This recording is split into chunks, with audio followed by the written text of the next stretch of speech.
Christmas ആഘോഷവേള ആരംഭിച്ചു. നാം ആർക്കൊപ്പമാണ് Christmas ആഘോഷിക്കുന്നത്?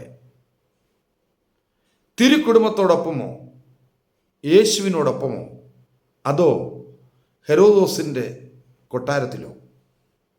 ഇന്ന് നമ്മുടെ മെത്രാപ്പോലിത്തന്മാർ, സഭാ നേതാക്കന്മാർ എവിടെയാണ് ക്രിസ്മസ് ആഘോഷിക്കുന്നത്?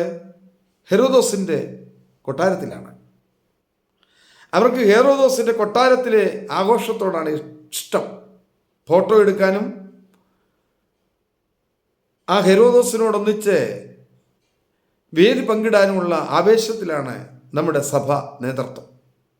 എന്നാൽ വിദ്വാൻമാർ ചെയ്തത് എന്താണെന്നറിയാമോ?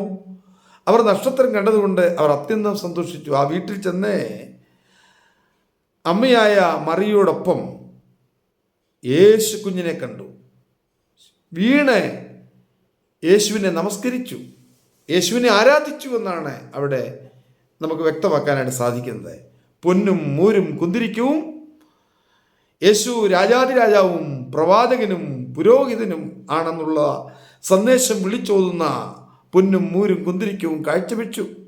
രാത്രിയിൽ സർവശക്തിയുള്ള ദൈവത്തിൻ്റെ അരുളപ്പാട് അവർക്കുണ്ടായി.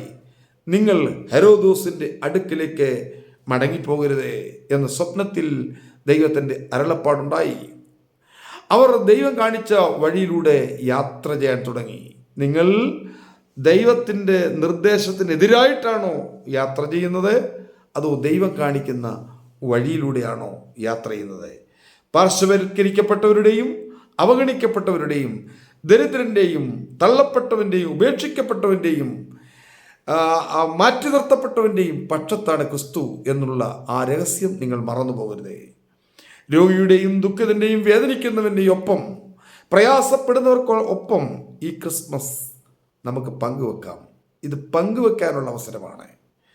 നമുക്കുള്ളത് ഷെയർ ചെയ്യാനുള്ള, മറ്റുള്ളവർക്ക് ഷെയർ ചെയ്യാനുള്ള അവസരമാണ്.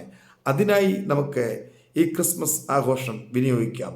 ക്രിസ്തു നമുക്ക് വേണ്ടി സ്വന്തം ജീവനെ നൽകിയതുപോലെ നമുക്കും മറ്റുള്ളവർക്ക് വേണ്ടി നമ്മുടെ ജീവിതം സമർപ്പിക്കാം.